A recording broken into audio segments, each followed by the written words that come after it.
o'clock. We call to order this meeting. I'm Mayor Justin Sipp. We're going to start off with a pledge of allegiance by Councilman Campbell, and we're going to have an opening prayer statement of belief by Councilman Williams. I pledge allegiance to the flag of the United States of America and to the republic for which it stands, one nation, under God, indivisible, with liberty and justice for all.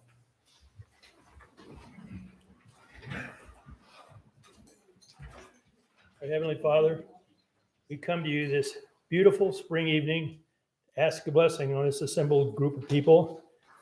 Help us to do what is right. We're indeed grateful for the many blessings that Thou hast bestowed upon us, especially the water we've received, and especially this little town that we live in. What a great place to live, and we thank you for it. Help us to do what is right for our country, and help us to do what's right for this town. And we say these things in the name of Jesus Christ. Amen. Amen. Amen. Is there any other statement of belief anyone would like to share with us this evening? All right, we're going to get moving on. First item, approval of agenda order. Mayor, would you be comfortable moving item F5 to the beginning of the business? Yes, that would work for me. Anybody else have a problem with that? So we're going to move 5 to number 1 and just move the rest of them down from there. All right. Any disclosures and declarations of conflict from the city council members and the mayor? Mayor, no conflict. Just want to bring up the I'd like to be dismissed about 6:50. So we've got to hurry. We're going to get out of here by 6:50. Well, I asked you to wait at F5. So, yeah. So, okay. So Councilman Bringhurst will leave at 6:50 this evening, whether we're done or not. Okay, I need Any to, other conflicts? I have a conflict here. I've got a rental, a short-term rental Okay, property. you that have I own. short-term rental. We're talking about that tonight. Business item number 5 that got moved to number 1. Okay. Any other conflicts? All right, we'll move on from there. Consent agenda, we've got possible approval meeting minutes from March 7th, special city council, April 5th, special city council meeting, and there are a regular business meeting on April 5th and a special on April 11th also. Did everybody have a chance to look at those meetings minutes and make sure everything was correct? Yes, sir. They were all special council meetings, so Yeah, they were special. We had a regular one on, we had a regular meeting on the 5th. we didn't get the minutes for that, though. Oh, they weren't on there? No. Okay. Right, Daisy? Those need to be tabled. Okay. All the Okay. other ones are in the packet. All right, so that's your motion to approve those minus the regular kind of? Yes, sir. Okay. Say, All right, I have a motion and a second. Any other discussion on this? All in favor? Aye. All right, item 2 on the consent agenda is review and possible approval of city expenditures as of March 23, end of March 2023. Gary, I know you're good at crunching numbers. Have you? Okay, I move that we go ahead and approve the city expenditures for March 2023. I have a motion and a second. Any further discussion? All in favor, roll call vote. Start with Joey. Aye. Aye. Aye. aye. Great. All right, Stanley Consultant is not here this evening. Did you want not much going on. The highway is progressing. They're doing more work on it. We're moving right along, so I think we're good on that. We're going to go to our public hearing. I need a motion to open our public hearing for input for our fiscal year 24 budget. So what we're asking, don't have any documents to show you yet. We will have those next month and then again in June. But what we'd like tonight is thoughts on where you think we need to spend money in the city. Remember, we don't have a lot of money, but where you'd like to see some of that money go, we'd love to have your input. So I need a motion to open our public hearing. Second. All in favor? Aye. All right, so we are in a public hearing now. Any ideas? Anybody wants to talk about the budget? Okay, this will be a quick, short meeting. At least the public hearing part. I do have one thing I'd like to. Come on up. Please state your name and your address.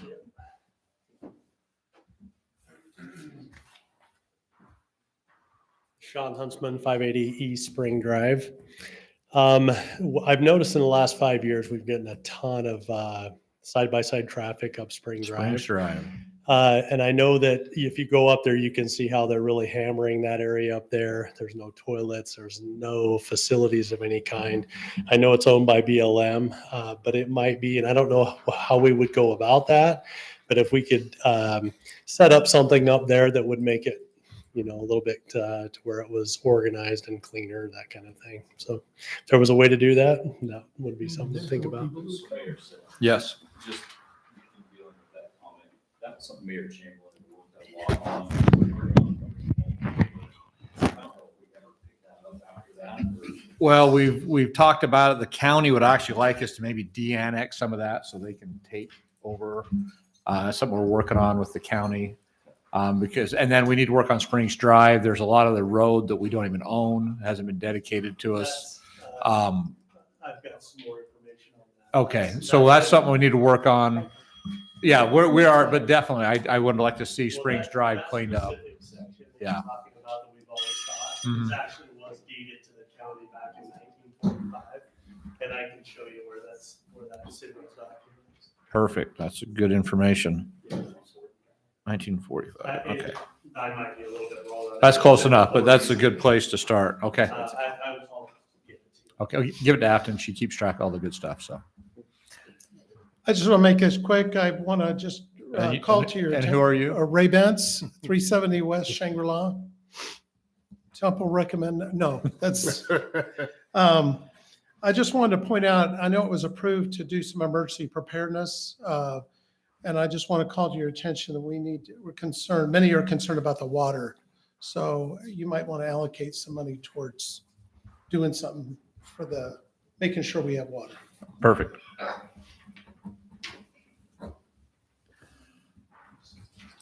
Anybody else? All right. Well, we're going to get more budget next month and in June also. So we've got lots of time to talk about. We're going to close this public hearing. I think I made it to say the state of time at 6:08. I'll close that part. Anyways. All right. Public hearing is closed. We're going to move on to item Jake, just so you just walked in, we were in business and we've moved item 5 to item 1. So you're up. So item 5, discuss some possible action, zone change application No. submitted by Bob Litchfield. No, item 5 is Natalie Reynolds. Is that one? No. Or is that, No, item, you might have the old. you got an old one. You're. Sorry, Gary. So we are going to do a zone change application. We've tabled this from the last meeting. The Planning and Zoning Commission has approved the zone change with conditions. And you're still good with zone change with the same conditions to make it one home, 20 acre parcels with one home on it. Yes. Okay. All right. What discussion do we have, Councilman? I do need to go over a few things before you talk Okay. about it, actually. Yeah, Can I review things? let's go. Okay, so first I want to, and I need to apologize for my behavior at most of the city meetings, not just when I've been presenting, but all the time at city meetings. I've behaved in ways that are not beneficial to anyone, and I apologize to all of you and to the citizens of Tokerville as well. And then I feel that I also need to explain why we asked for a zone change before proposing an RV resort. While I don't know how important this is to all of you, I at least want you to know our thinking behind that when we did that.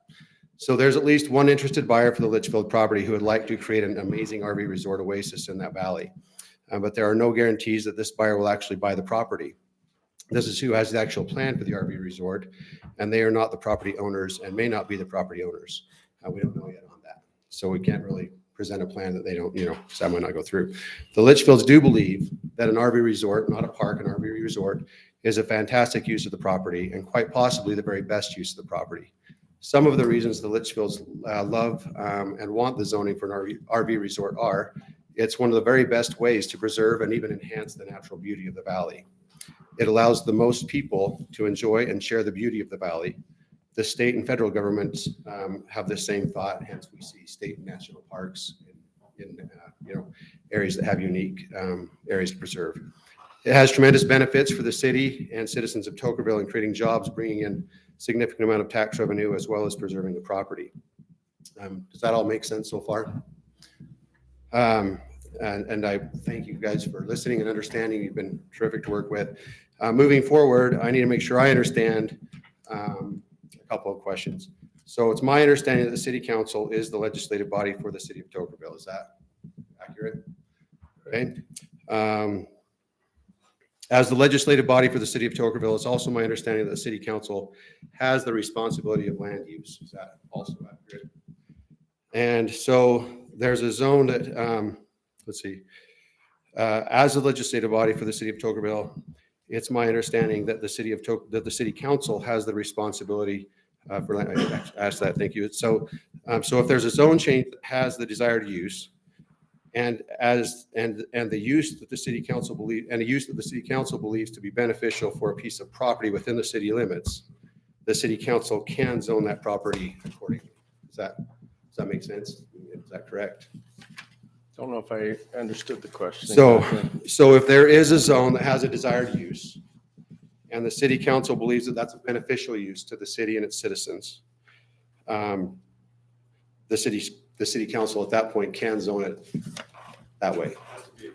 Application for a zone change. We can't just zone ourselves. Or staff, or you could actually recommend it to be zoned if you We wanted to can't- as a city. The city can sponsor a zone change, but normally it's done by property owners. Yeah. So in this case, let's just say that, so in this case, so I guess specifically what I'm trying to understand, we brought an application for a zone change in. We believe that it's,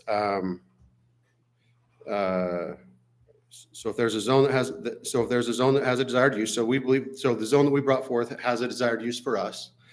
If the city council believes that that's a beneficial use for the property and for the city of Tokerville and its citizens, then at that point, the city council can approve the zone change, right?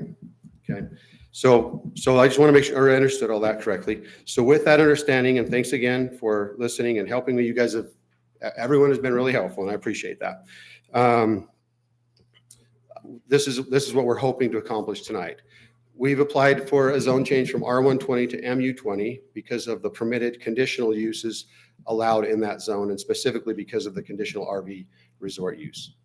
Our hope and ask tonight is that the MU20 zone, we're going to ask that the MU20 zone be left the way that it is, or at least for this application to be vested with the current conditions of the MU20 zone, or at least the vested current use with the conditional RV resort. Does that make sense? Or ask? Yeah, okay. In our opinion, this is the clearest and most realistic way, at least for now. The clearest and realistically for now, the only path forward for the property owners to achieve what they believe is the most beneficial use of this very special and unique property. We understand and even agree that the way the zone is currently drafted has some conflict and needs to be clarified. However, we don't believe the RV resort part of that is the main concern with the current ordinance. And in fact, our interpretation is that the RV resort actually meets the current objectives of the zone when you read like, wanting to preserve it as an open space and keep it nice and, kind of a special piece of property. There are, of course, many protections that protect the city. The owner and developer will have to get a plan approved by the planning and zoning, the city council, and through public meetings. We are only asking tonight to vest this application under the current MU20 zone, or at least with the conditional RV portion of that zone left as it is. So I don't know if that all makes sense, but that's where we're at. Makes sense to me. You guys understand what he's asking? I think I just want to be clear, even if you applied and it stayed as the zone is right now, which the zone is presently in planning commission being reviewed. Yeah. MU20. Right.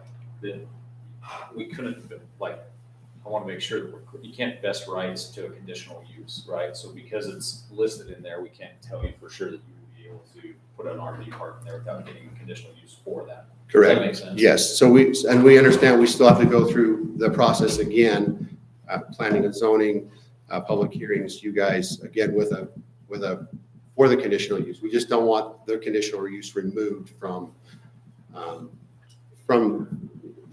we want to be vested with that use in that zone. We do understand we have to go back through for a conditional use permit, yes.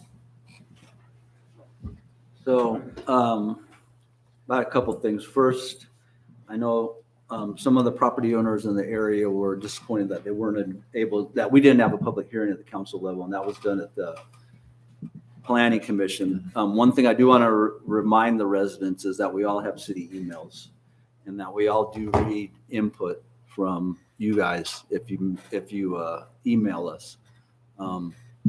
Concise, to the point, with backing information and stuff. I look at it and I try to get as much information as possible before I make a decision. So that's number one.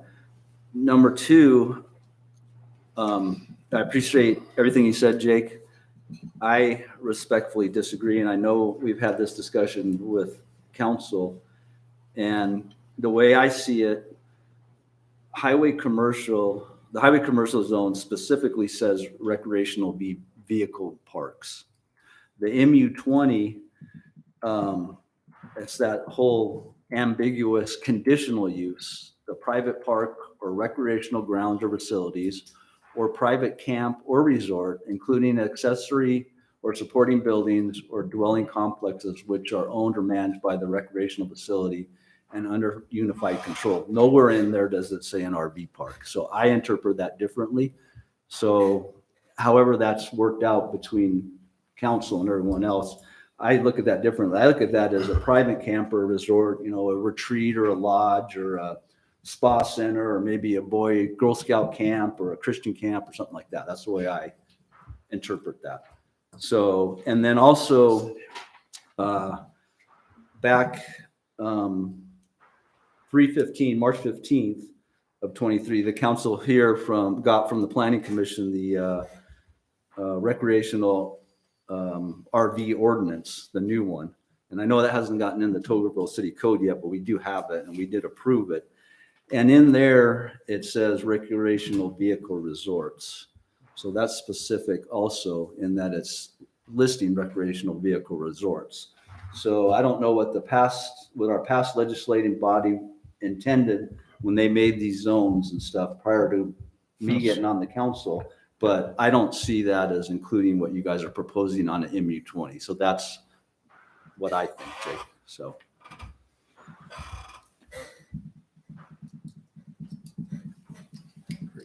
Yeah, crickets. That's an interpretation. I'd like to get something finalized on the interpretation, because those sounded, recreational this, or maybe it's not quite a recreational, it's a resort, it's a park, it's we need to get it more. The planning commission worked on revising the MU20 chapter. They gave input to staff. Staff is coming to their next planning commission meeting with a formal draft. I understand that, but that's not what their zone application tonight is. They would like to keep that possibility. And I don't know if that's even. The rezone vests them in the zoning designation. Unless and until they actually submit a conditional use permit application. Their conditional use application can be reviewed according to the zoning uses allowed at the time they applied. And if that's the case, we don't want the MU20 because we from what we're hearing about the possible changes, we only want MU20 if we can keep that current conditional use. Well, yeah, I mean, zones can have changes in their permitted and conditional uses at any given time. And so you rezone into change your zoning designation. But if you come and apply 3 months later for a conditional use permit, and 1 month before that, we changed the conditional uses to eliminate this one that's been in question. And frankly, I think there were about 3, Sean. Yeah. 3 of those conditional uses they're recommending deletion. They can only apply for a conditional use, or we would have to evaluate their conditional use permit based on the uses that were allowed at the time they applied, which would have eliminated it by then. It's not a vesting in the use, it's a vesting in the zones. Okay. Well, I think the other part of that piece is if it's already a planning commission state now, it's already being reviewed and it's going to fall to that. Like whatever they come back. Well, yeah, and they're working on it at the direction of That's the what I'm council. saying, yeah, so it's, whatever those changes are, that's what it's gonna be done. So yeah, so it sounds like we don't want the MU20 then. If we only want it if we can be, and I understand that you can change it at any time and that we have no we're not vested currently. Or at least we're most likely not vested currently. So yeah, so we're only asking for it if we can continue forward with that conditional use, which we'll apply for, right away. So it'll remain You have to residential. conform to the MU20 before you can apply to it, so you'd have to do. Yeah, that's, All the lots joining, Right. you'd have to do all that. You're talking months worth of work before you can apply for it. It could take a while, yeah. So, yeah, so that's why we would want to stay. That's the reason for asking, because we realize that we can't, if we could turn in an application Monday, then we would say, okay, yeah, great, do it. We understand there's some work to be done, unless we want to,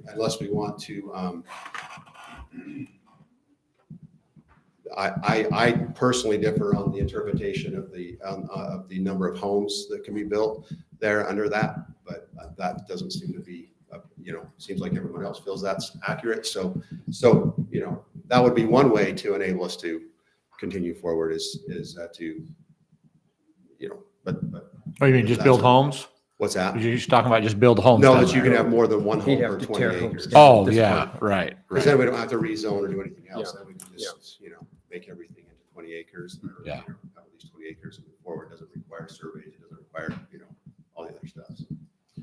So we're kind of stuck. We don't have enough time to get everything put into place to, So get your application in to get on the new, Right. the zone the way it is before it gets modified. right. So, yeah. So are you withdrawing your application? Well, it depends on where you guys are at. If there's no, if I don't know. we can't move forward with Yeah. that. So Heath, Attorney Snell, sorry. Legally, we can't say they can have this and then takes 4 months and we've already changed it. We can't legally promise something like that. In making a change, we would Yeah. have to put in a special exception to Exactly. this property, I guess, Yeah. when we were changing it. Is that Okay. legal to do? Can you do that? If Legislative body can do just about whatever they want to do when they're making law. Yeah. But I will tell you, I would, and I'm going to say this so that the applicant can hear, I would be advising staff if they contacted me and said, okay, the applicant has now submitted a conditional use permit. Can we process it and put it through the approval process? I would say, have they complied with all the conditions of the rezone? Have they had it resurveyed? Have they eliminated and done it so and recorded deeds of conveyance that consolidate these parcels into 20-acre parcels? If once that's been done, then yes, we could process the conditional use permit application. However, I'm telling you, my instruction would be to the planning commission and the council that they have to process and evaluate and approve your conditional use permit based on the zoning uses allowed at the time you applied for your conditional use permit. And if it's been changed, then I'm guessing that the planning commission is going to recommend denial of it. even if there's an Because exception. it doesn't meet with the uses unless there is an elimination of that use with a carve out or caveat for this parcel only. And I've seen that done. Not very often, it's very infrequent, but I guess they can do that. Because here's the next thing is that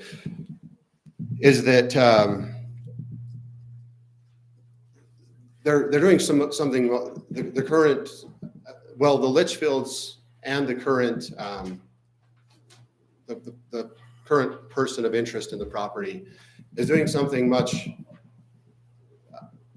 I think a lot more special than an RV or than the RV ordinance allows. So that's more of an RV, like there's going to be some really, really cool things that they're going to do in the property. And it really is going to preserve and enhance the property. It's not going to destroy it. And so,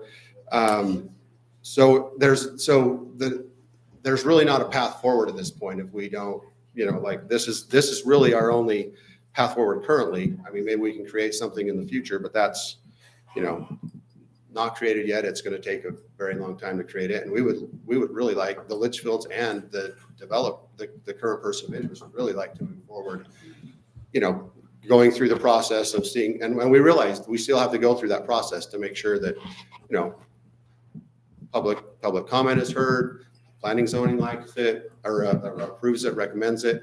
You guys approve it. You know, we realize there's still a process. We know that this is not by any means getting it approved. We would just like a path forward.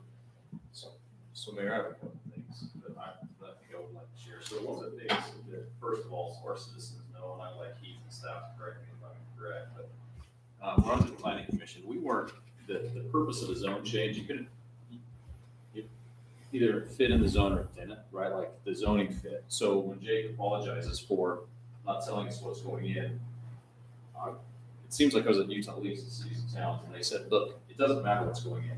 If it's commercial and if it's a commercial, it fits, right? So the purpose, what the end use of the land was, didn't have to be disclosed, and It actually doesn't. recommended not to be disclosed, so that you could base your decision on, does it fit, right? Mhm.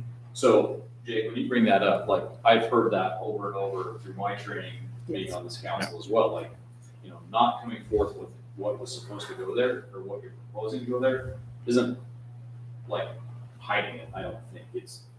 We've directed everybody to do it one way. So I just want to bring that up.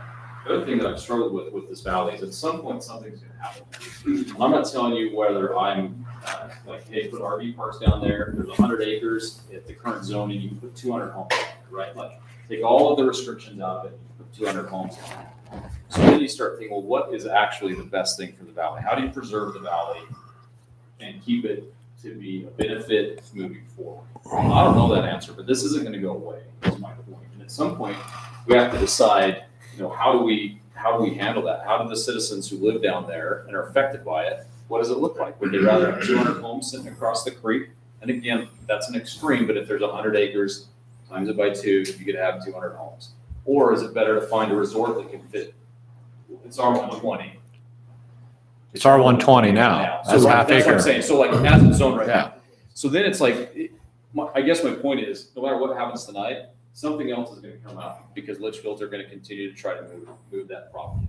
So what is the best thing down there? Yeah. And I think at some point we have to kind of come to a conclusion of what is going to work down there. And we kind of, you know, and as you are the land use authority, right? I mean, really, you determine that. And so if you, I mean, honestly, if you guys think an RV resort is a bad idea, I personally would rather you just tell me now, just take a hike, Jake, don't quit wasting your life. It's taking an extreme amount of my time, and I'd honestly rather quit taking all this time if it's not gonna work. And it's taking a lot of your time too, and I appreciate it. Well, I think that's what we're, I mean, the citizens, I think they're here because they're nervous about RV parking across the street, right? That's why they're voting. The problem is, I've done this at Anderson Junction now for years and years, like, hey, they're along the freeway. Every time something comes up, they all show up and they're upset that something's gonna happen at Anderson Junction along the freeway.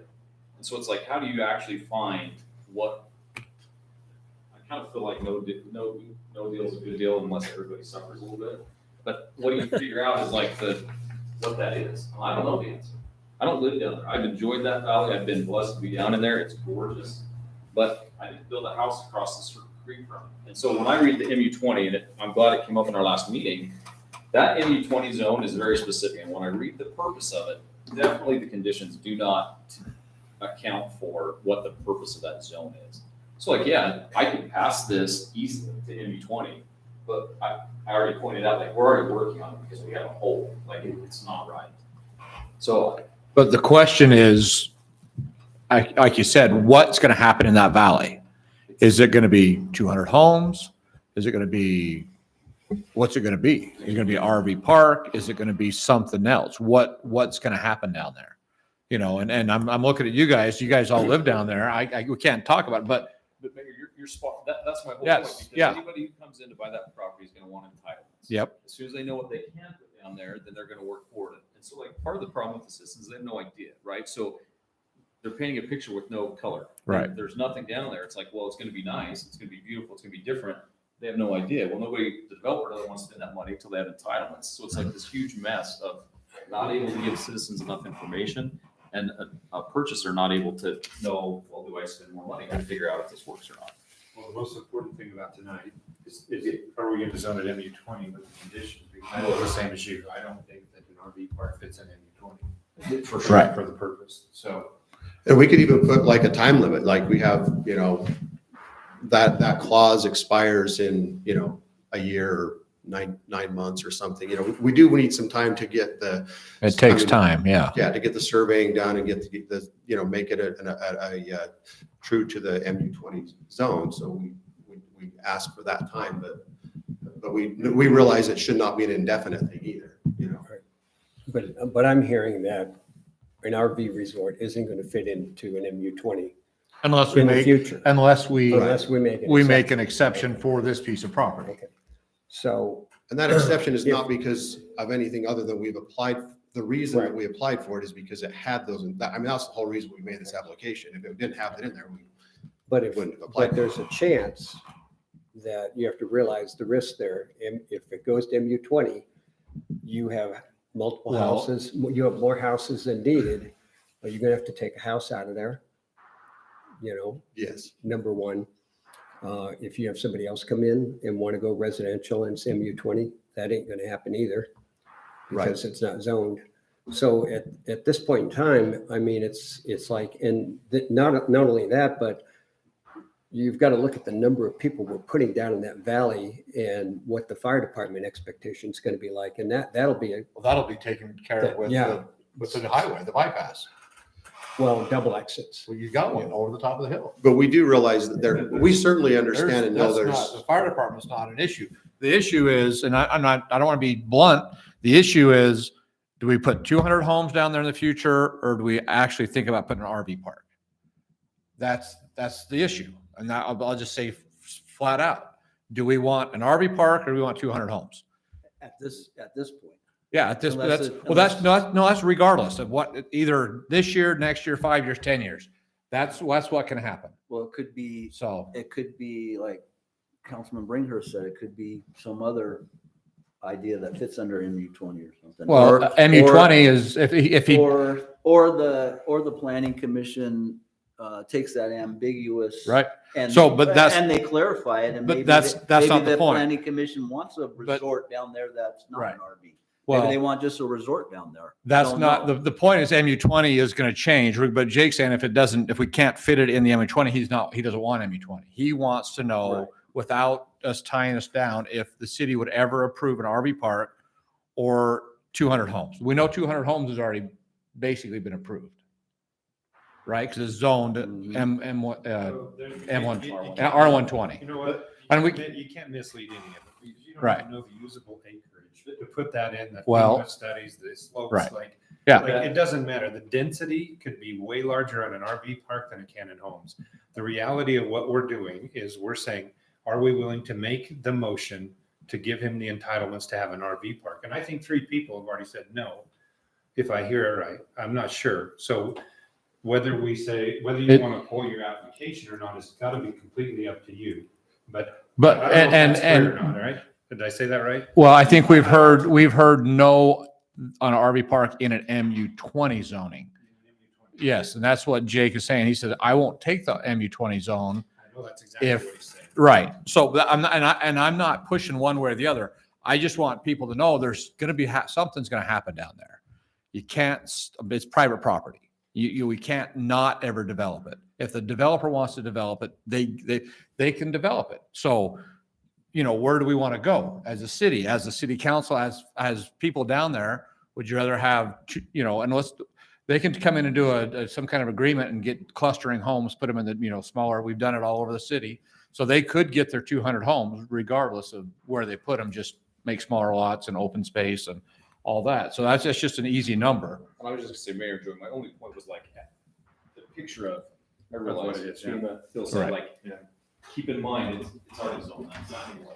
So yeah, and so that's where Jake's really want to know is, and I don't want to be out of line, but do we just say we're never going to let anybody develop down there, which we can't, or what do we do? And I don't have the answers. So, Well, like I said, I feel roughly how Todd feels.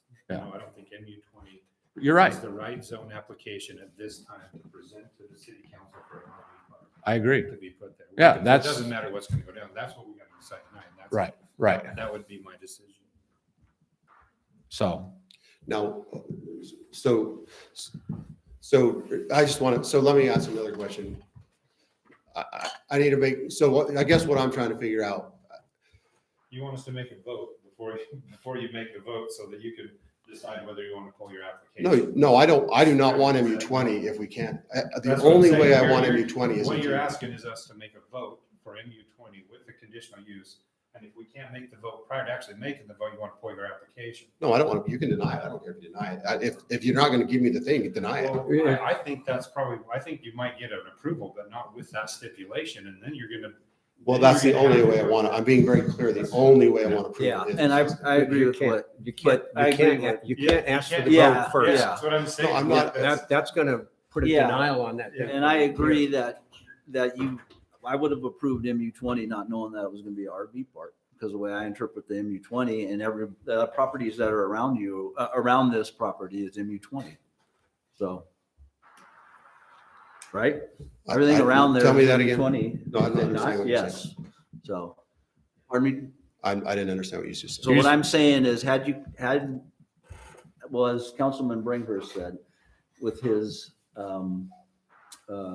planning commission experience and city council experience, what he's seen in other areas, and if I'm not wrong, correct me, that normally an applicant would come in and not state what's going to be in there. So had it come in stating that you wanted to change this to MU20, sure, absolutely, I would have approved it because the other properties down there are MU20 and that fits the area down there. Again, I don't agree that the MU20 allows for an RV park. And that's the reason I would have approved it, not knowing that an RV park's going in there. So not having the RV park. So you're not in favor of an RV resort? And listen. No, what I'm I'm saying an RV is, resort. what I'm saying is I don't think it fits the zoning. For what you're proposing, I don't think it fits the zoning as I stated earlier. So, all right, so Jake, I think that really the simplest thing is the fact that I can only speak for me. It's not going to, I feel very strongly that what is defined as MU20 doesn't work, right? So I would have a hard, I wouldn't actually, I couldn't approve the RV park in an MU20 down there conditional upon whatever it is, right? So whether or not we need to reevaluate, it's already under review, so it's not even a point of conversation, we're already looking at it. But maybe we need to look and see if there's another zone that RV parks fit in outside of just highway commercial. We've Right. already gone down this path of like, we'll define all of this, Mhm. but it doesn't fit in MU20, and I would not feel comfortable passing that with anybody feeling like, hey, I gave you MU20 based off today's definition of MU20, when we know that it doesn't fit. Like, we've already defined. even if we gave you that, okay, you could still have MU20, you most likely would get denied for an RV park because it doesn't fit. Even the conditional use permit. Does that make sense? so you're not saying, I just want to make sure I understand. You're not necessarily saying that it doesn't fit on the property. You're just saying. It doesn't fit, in the- And in with the MU20 conditional zone. use in an MU20, that's what we're saying. And with that, we don't even have a zone outside of highway commercial. that Right. permits it. Right. And the other thing is, at some point, we have to decide what's gonna go down there. If every time we talk about something down there, we have all the citizens show up because they're not happy with it, at some point, we just have to say, well, what's the best? And I'm not the property owner, but if I was the property owner, I would love, I mean, you guys are the land use authority. I would love for you to tell us what you want down there. Because realistically, it's your job to do that. I mean, we can apply for it, but if you guys are not open to it, we're beating our heads against the wall. So Yep. there's nothing in the general plan about it. There's no, so that would be fantastic. So the other question is can we table this until we can come up with another resort, or does this get denied and then we come up with a different zone? What do we need to do that way? I guess my feelings, Mayor, would be, instead of the problem with every time you table it, then our citizens get noticed, they all come back, which I'm glad they're all here. Right. But they're coming for this item, and if it continues, then what happens the one time that it passes and they get tired of coming, like, there's just a lot of problems with that. So I would say To pull, either pull it, right? And then work with the city staff and figure out, hey, does it fit a zone? Do we have a zone? Are we planning commission can work with that, help figure out, does it Yeah. fit another zone? Okay. And then start working that process. So you're open to us bringing, so that is something that we can do then, because there isn't currently, well, at least we don't see any zone. There's not. I've So we looked can- and there's not a current zone other than highway commercial Yeah. that it fits in. So Right, that's, about a year ago at Planning Commission, they were working on a resort zone Mhm. to actually address these problems. It was nothing to do with down there, but just the issue of that Right. it doesn't exist outside of highway commercial. And so that's an option too, if you want us to start looking Resort at is an staff overlay, at too. that, but yeah, it was an It's gonna be overlay an zone. overlay, so to get your entitlements, it would still be the zoning. Yeah, Overlay absolutely. for the activity- And for those overlay zones, the base zoning is R120, right? Well, you would still have I to came do, through, they had to do a zone change from MU20 to R120 before they could do their MPDO. the Right. MPO They had to get it all automatically the same zoned zone. at R120 for density when they did it, but they had just had to apply for R120, but But they the did way a that zone they, change on that additional property from MU20 to R120. yeah, they had to submit an Include it, application. yeah, as part of exactly. the MPDO, but if you do an overlay, that doesn't mean you get your entitlements. The overlay, the overlay gives you the use entitlements, the conditional use types. That would need to be a better direction anyway, Yeah. than MPDO. But you would still have to get you could do. Because the they have MPDO R and then 120 do down that, there yeah. now, they can come in with the MPDO and work through that process, and there's a lot more information that's given. Citizens get to see way more of what's presented to decide whether or not that fits inside. But if they go the route of the MPDO though, they would have to also, they'd have to figure out their own density. It's See, all the on that. density, because I'm just saying if MU20 doesn't work for the zone or for the uses down there, you might run into a similar thing with an MPDO that your density won't work. I'm just saying, I don't think the direction that you're being given is to Right. say, apply for an MPDO. Right, and we Yeah, don't. just believe that in ideas. looking at it either. and I don't know, maybe we could instruct the planning and zoning to come up with a commercial zone or We have something we have a that's, resort overlay zone. Well, so But that's an what I'm saying. overlay I wanna zone, back up. but- So what I'm yeah. saying is that, so just to make the Yeah. overlay won't give the entitlements for an RV park. right. Agreed. It's still not a Need zone you need a that zone. allows for it. You need some kind of zone. And I brought this up a couple of weeks ago, is if somebody has 100 acres, 10 miles off the highway, he wants to put an RV park in, with no neighbors, no nothing, he's right in the middle of BLM land. We couldn't let him do it because we don't have a zone that's not highway commercial. So there's got to be some kind of zone created that would work in multiple. So- Am I speaking wrong, on that? No, you're right.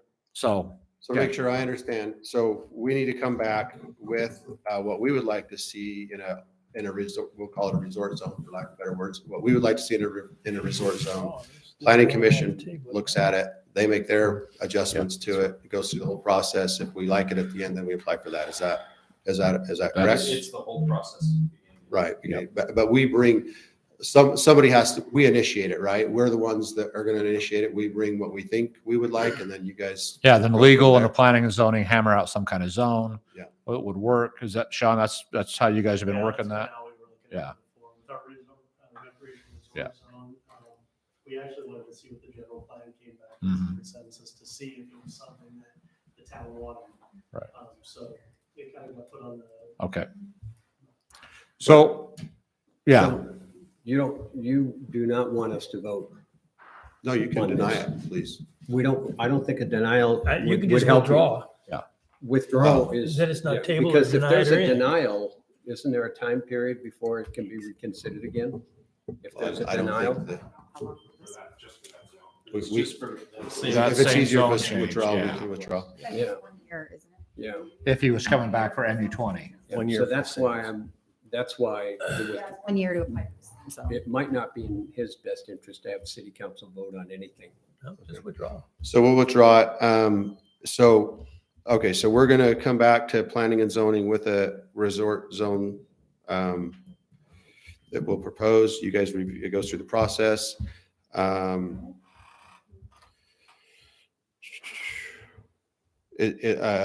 Can I ask if this is just a hard no? I mean, this is gonna take a lot of We- energy or.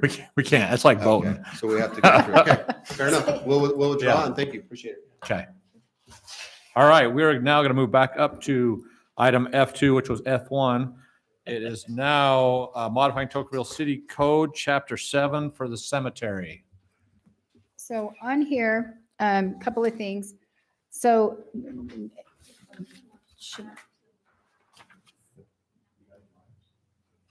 Okay. yeah, so moving on to the cemetery, Days, if you want to pull that up. This one is, so Riker obviously used to work in Springdale and he did their cemetery and there were a bunch of things that they had updated in their ordinance. And so he's actually gone through ours. You're going to start seeing these ordinances as we go through them more and more. And so he's done some review of this. This one, we're actually, so there are two parts to this. And one of them is a policy that we're trying to put in place. And then the other is our ordinance, but we're looking at modifying the actual ordinance. The state has changed some wordings. It's no longer called like plots of that. It's their burial rights now. So we need to do it. So Days, go to actually not the policy, we go to the ordinance. Let's scroll through just some of these changes in here. And this still needs to go through Heath, but we are here to just get some feedback on it. But just in here, you can see that it was specifying like some of it's just the language is outdated of like, oh, Right. place an application to him, you know, Him. it just says the cemetery They superintendent. might identify as him all the time. So, Sure. I mean, nowadays you can do whatever. And then what we're doing is, so we're taking out some of these things that say like all floral pieces, and this is just for discussion. It says discussion and action. We're not asking for this to be put in place tonight. We're just for discussion, but this is very, very specific. Like they have to be removed by the end of this and then 1 week, and that we're moving that to the policy. So the ordinance will say removal of decorations will be subject to the city's current cemetery policy. So we'll have a policy that is on our website, which is also in your packet. But anyway, so those are some of that. Days, if you want to keep scrolling down. Yeah, in addition to this, we needed an actual, it didn't say that they needed to provide the death certificate. So we needed that added. And again, changing the word from plots to burial rights, adding her, so it could be his or her heirs, or if there's other language you want to see in there, could say the heirs, whatever it is. But anyway, yeah, so exactly. So if you go, then it says, yeah, this one right here, single plot in the cemetery may occupy, and it said up to 3 cremations, but we wanted it to say multiple. And so, go ahead. You have a question? Do you want me to interrupt you when you hit a point that I want to discuss? Well, I'm just going through overview and then. Okay, you go can through do the whole thing whatever, first. yeah, whatever All right. it is that you got. So we're just gonna briefly overview this and then do your discussion. And if you'll keep going down, please. So this also said, in here, some of these things are just that other cemeteries are no longer allowing, like fiberglass, these things. But if you go down to this one is a major one that we're taking out. This one was saying that we're required to put an entire portion of our cemetery, dedicate that we could dedicate it just to a religious or a fraternal. And so we just wanted to take that out of there. Our cemetery is filling up. We're about 70% full. And so we wanted to just talk about possibly striking that out of there that says that we would, have a portion of the cemetery, but burials may be restricted to members of such religious or fraternal organizations and their families. So maybe in our new cemetery, we're going to have to get a new one. So, but anyway, we're running low on burial. Let's get a new one. On burial rates. Yeah, sure. Let's get a new one tomorrow. That was in the budget. Double And so, lots, double burial, because that's what they're all going to, double the capacity. yeah, there are multiple that are allowed. That's why we're changing that from, it was limiting 3 for the actual, for an urn, like if they were cremated. And then it would say that for actual buried, we can have, I think, 2 in the, right, JD 2 So we in don't the have same, to- and then 3. Yeah, a casket. and- Yeah, exactly. But not 2 caskets. Not 2 As you caskets. said. Why not?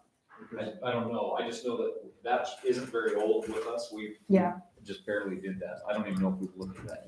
Yeah. they're all doing that, they're putting 2 caskets and you have to put the bolts in a double vault. But every cemetery that I've had involved with, they're all going double because of space. Yeah, we're definitely running out of room. Is that something we could look into? Yeah, we're just. Let's- this is yeah, discussion exactly. time, so Let's- yeah. You'll know when you're at the bottom. Very hard game, I'll say that right now. Well, to be on top. No doubt. So if you want to keep scrolling down, so the religious ones, changing the version in there again. And then right here, this one was just talking about, I mean, you can see like it says, a lot of these things are actually just being removed from the ordinance. They're into the policy, which we'll see. The policy still has to go through legal. It's literally just, at this point, it's the policy that we'll look at next is it's a combination of Springdale's policy, and then Riker and JD have gone through it and taken some stuff out. So again, it would take out that red line right there and then put the specific requirements are in the city's, the current cemetery policy.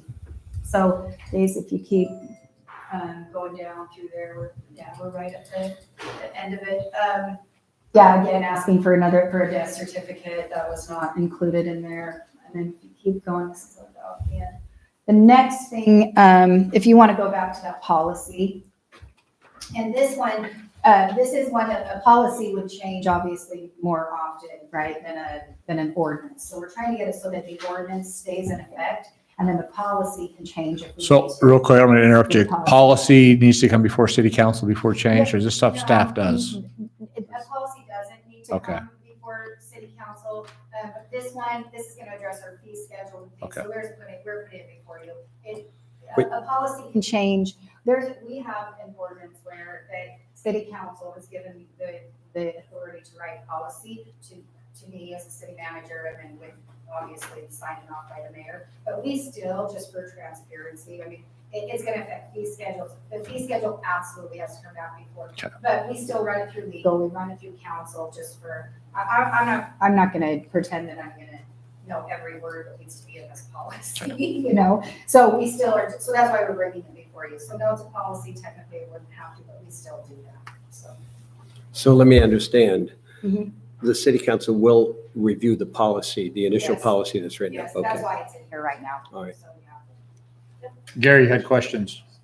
Well, a couple of them have changed because of that clarification, because I didn't know if there was a policy or not. But one of the things that I had a question about was the tilting of the markers. We have the cemetery headstones that occasionally, are tilted and so on. And I noticed it was eliminated, and it's something that we used to do, we'd keep all these headstones straight up.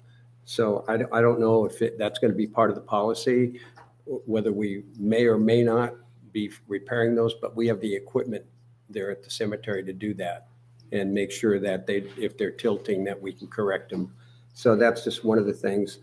I think there should be a maximum on the number of urns, that someone can put in a plot. Yeah, and it's three. It's- I there's- think it's three. I think it's- Well, is that the max? Okay. Yeah, see this one right there where it says, any single plot within the cemetery may occupy, and it says multiple cremation urns, but then in the policy, that's where it changes it. Because there might be a Okay. time where four is more appropriate. Gary, there might be a time where only two. And to answer your question, in the policies with regards to headstones and markers, it says headstones and markers are personal property. All monuments within the cemetery are the property of the burial right owners and their heirs and the designated party that ordered and placed the monument. All care and upkeep of the monuments is the responsibility of the owner. Tokerville City provides care and maintenance of the cemetery grounds. If the owner has a headstone cleaned or repaired, the cemetery superintendent should be given advance notice before the stone is removed. The owner will be responsible for all damage to the cemetery incurred with such removal. So it's their responsibility Okay. to maintain headstones and markers. That's us keeping them The grass. 90 So- degrees is not. Well, I've got What happens your 50 years attention later? here. Yeah. What is the legal difference between a plot and a burial right? Well, yeah, there's been a lot of issues among municipalities with cemeteries. And so the state legislature had to get involved. Whether or not people, what did you buy? Did you actually buy a plot, like actual piece of land, or a right to be buried in the piece of land? And so the new state law has eliminated the term plot, and it's a burial right. You can purchase a burial right in a certain number of burial rights in areas within a cemetery, but you're not purchasing. The problem Still becomes, own the cemetery. the problem becomes if someone owns area A6 burial plot A6 in the cemetery, and we don't have any communication, we've lost all contact, whatever.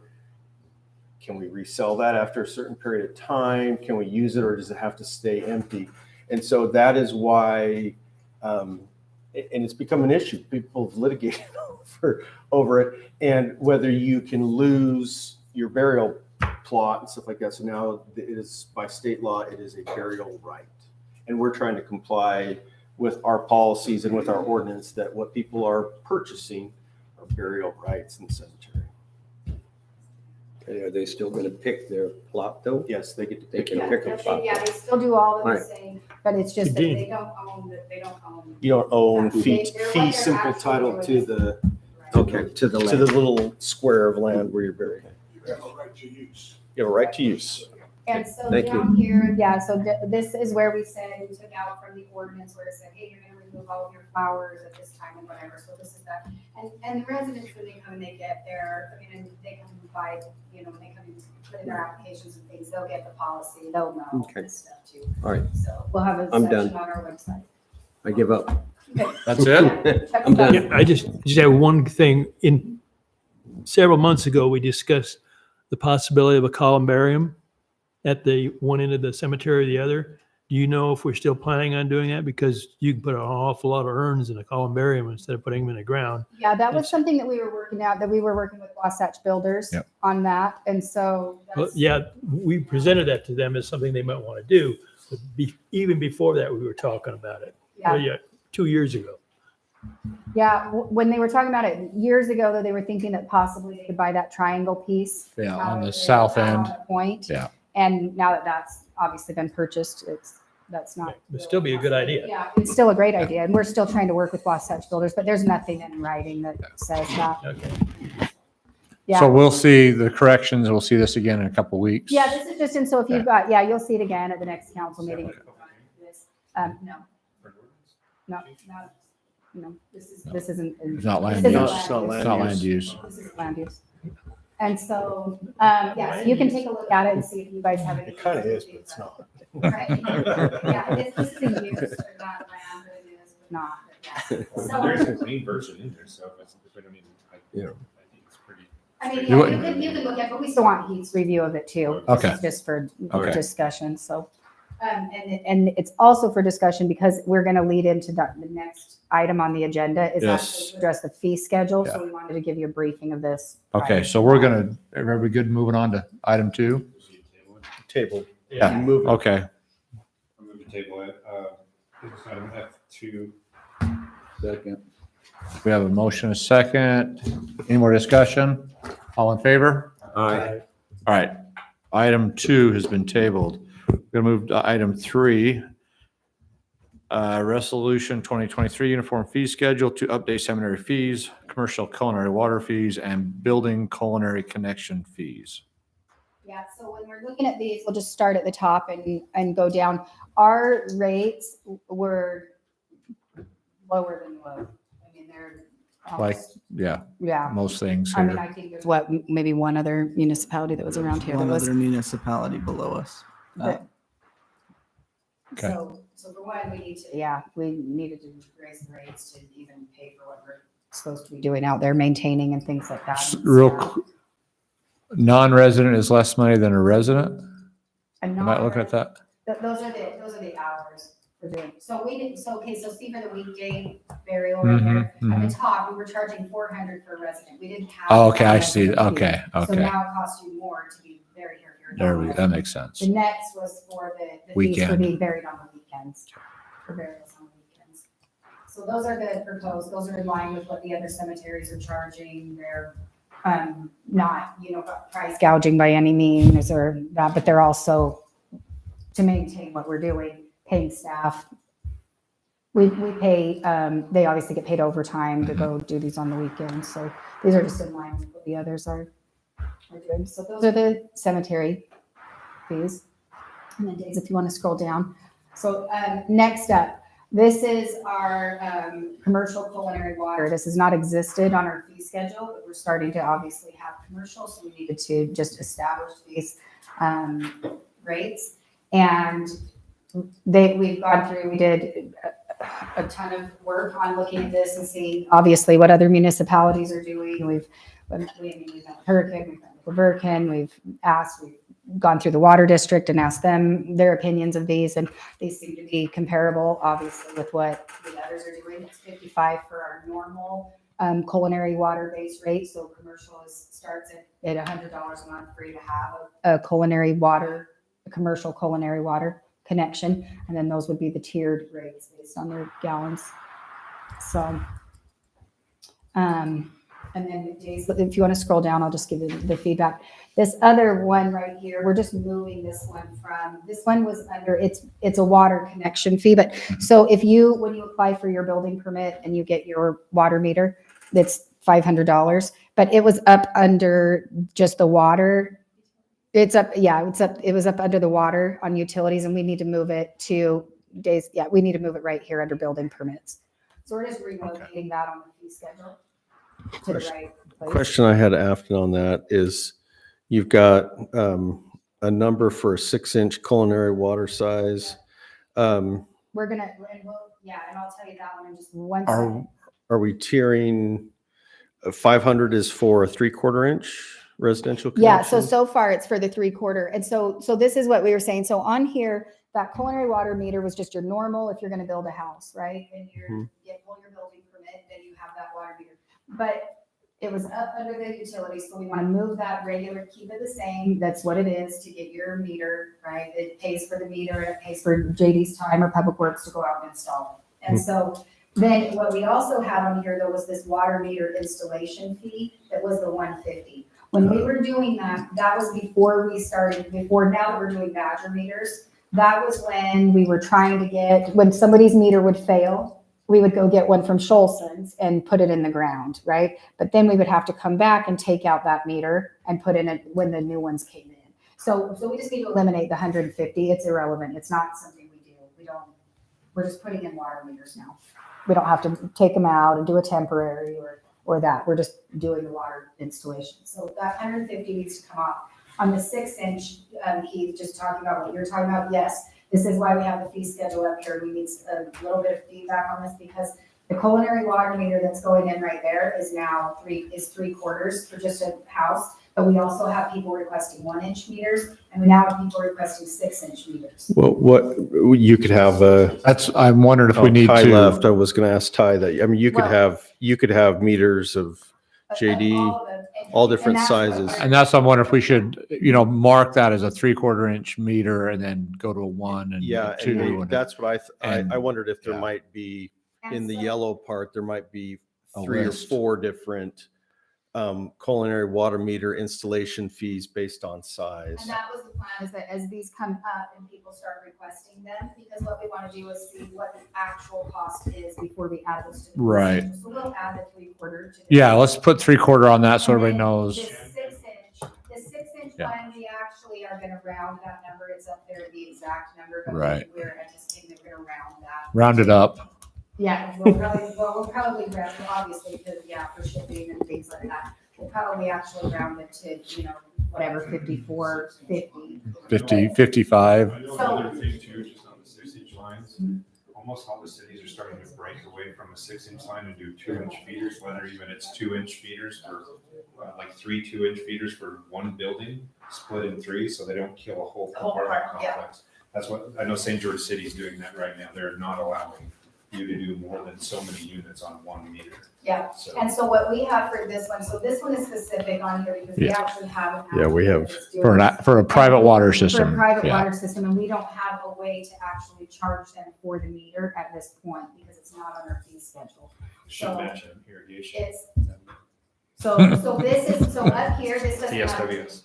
Yeah, so this one is, so for this 6-inch, the culinary water size, this price that you're seeing of that is based on the actual cost of the meter and what it costs to labor to Yeah. install it, is what that is. But we have to have that on the fee schedule. We can't charge a fee, it's not on our fee schedule. And the applicant can't go out and buy a meter and put it in. Yeah. It's a city meter, so.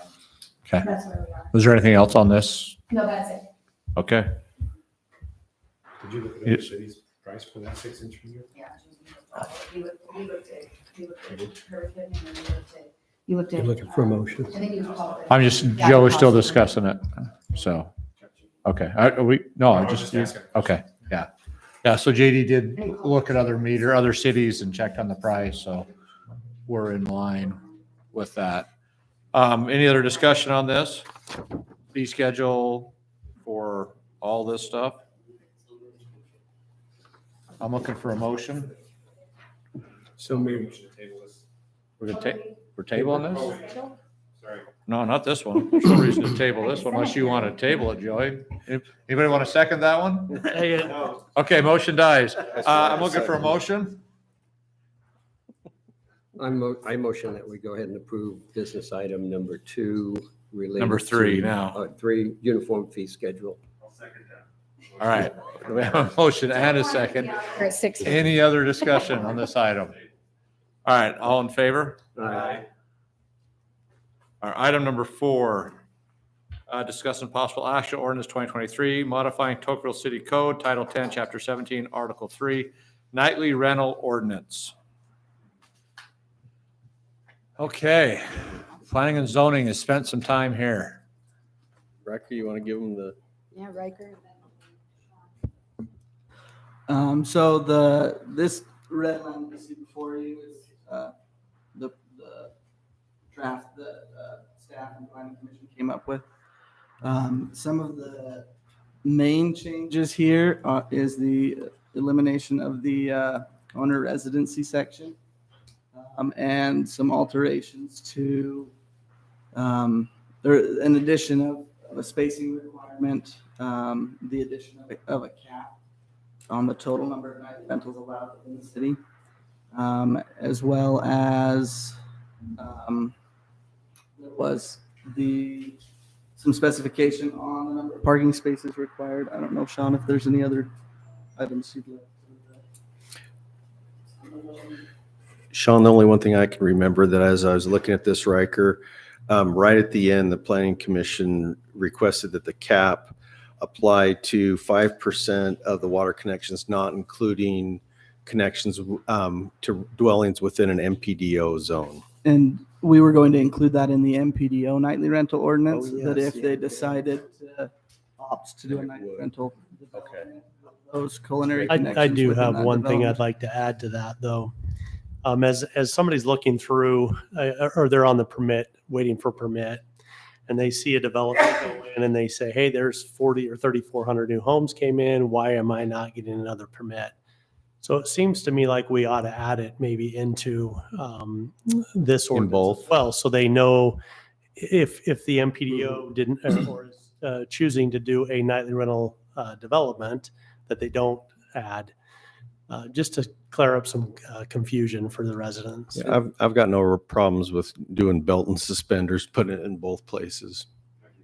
And the language on that should be the same as that request that the planning commission, the motion for that ordinance, there's the language already in there Mhm. that we can use. Just duplicate that language. Change that I'm aware of is that we're not requiring to be a primary residence. It can be a secondary building, but it does state in there under one roof, which would mean, to me, it means that you can either have it in your casitas or in your home, but not both. There's another change in there,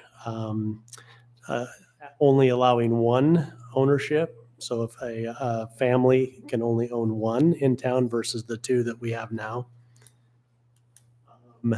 And on that, just looking at the wording on that, we were discussing a little bit about how my wife can own one, I own one, my son owns one, how to limit that is in there as a little bit as well. I know we talked about that. I don't know if we wrote that up or where we're at. Is it in this one now Yes. that they have? Oh, okay. It's item H on that. It says one person residing in the same dwelling shall not have ownership interest in more than one. So if there were 2 people in that dwelling, each one could have ownership in one dwelling. So I think the wording needs to be a little clearer on that, That's what I wanted to bring. that someone doesn't interpret I also that. have a little bit of concern about someone trying to circumvent that by setting up multiple business entities and having the business entities be the owner. So,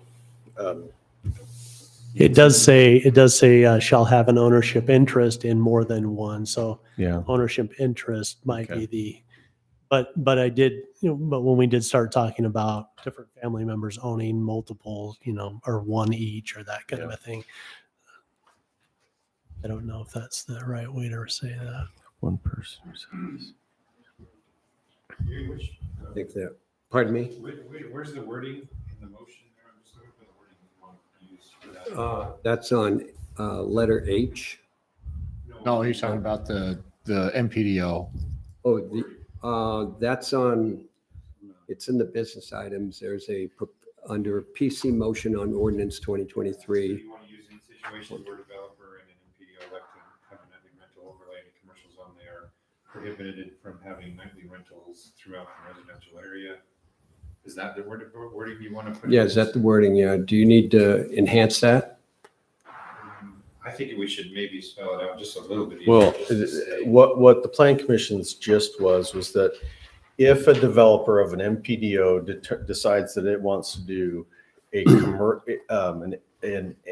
a nightly rental development project within one of their commercial areas, they waive the right to allow nightly rentals within their community, the rest of their community. If that's the case, then you can't use all those rooftops to further dilute your 5% cap. Correct. I think we just Or put it water in there hookups. that we- What? The term is water hookups instead of rooftops. Yeah, you're right. Culinary water Pictures. meters, yeah. But the way you just said that, does that prevent the MPDO from doing both if they wanted to? If they wanted to do? They can't do both. You can't do both. That was the planning commission's recommendation, that we amend the MPDO ordinance to say you can do one or the other. Okay, and what was the reasoning behind that?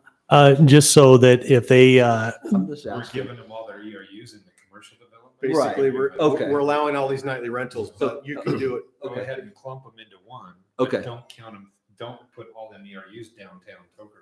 Right. Yeah. No. If they're doing a development though. We're all them nightly rentals downtown. Right, but if they're. But think about this, if we want to have on a disbursement basis, 5% roughly of the connections around, and if they are choosing to use their 5% in a clustered setting, they shouldn't be able to have 5% in a clustered setting And then another. and 5%. then another 5% spread throughout their Why? community.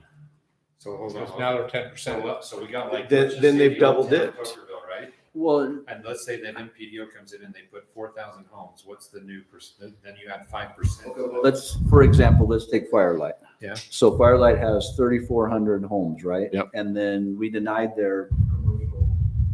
Right, for now. For now, supposedly, because it's coming back. So we were denied that.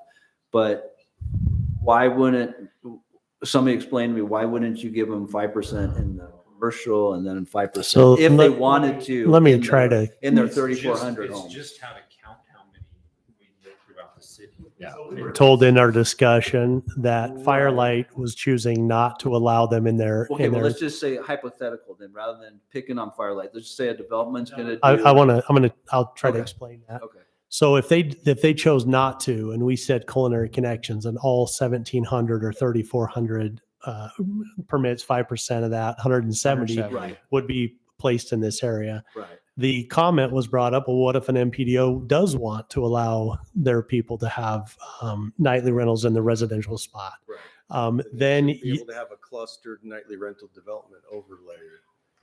One or the other. You get to choose what the MPDO gets to choose whether they're going to put all of theirs in one clump space. If they Okay. put them in one clump space, then the water hookups for their MPDO don't count for the whole city, right? So you're not using them rooftops to allow hundreds more in the city, in the old part of the city or another. Well, part of the no, I city. understand the commercial is But- separate, But so if- we're but- keeping that But on separate. another one, let's say they want. But if they wanted to do, then- but if they want to do 170 in their 3,400 home development, They can do how does that. that?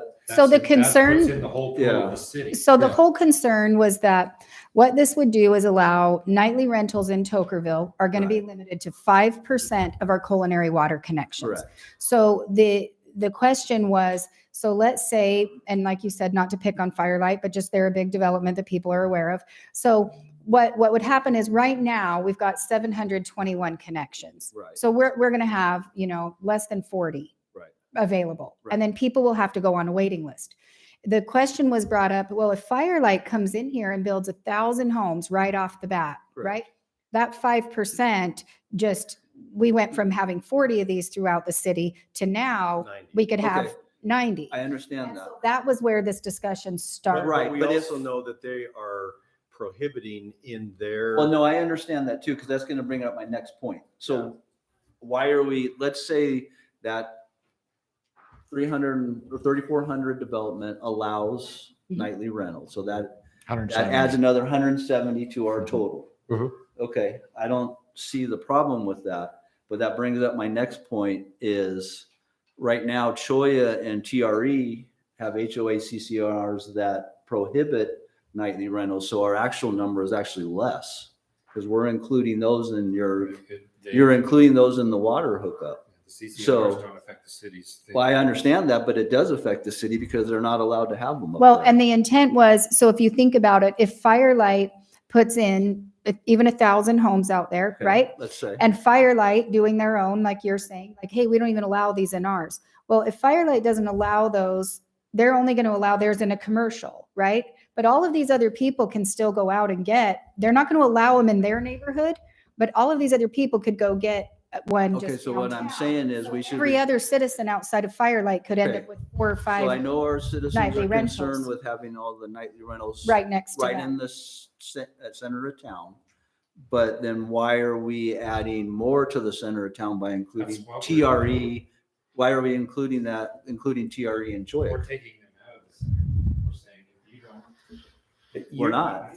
You're saying, why don't we create Cut an it. ordinance? Why don't we cut the number? Because That we don't reduces include, it. we don't include it, we don't allow it in TRE and Cholla. So why are we including that in the number that we allow? So This is you're just for- looking at. The discussion we're having for this part is just the MPDO and how many water hooks. Well, no, we're discussing item number Yeah. 4, which includes all this stuff. Okay, so you're looking at It's- meter count. You have no problem with them, with this 5%, that if Firelight builds out 2,000 homes, you have no problem with that.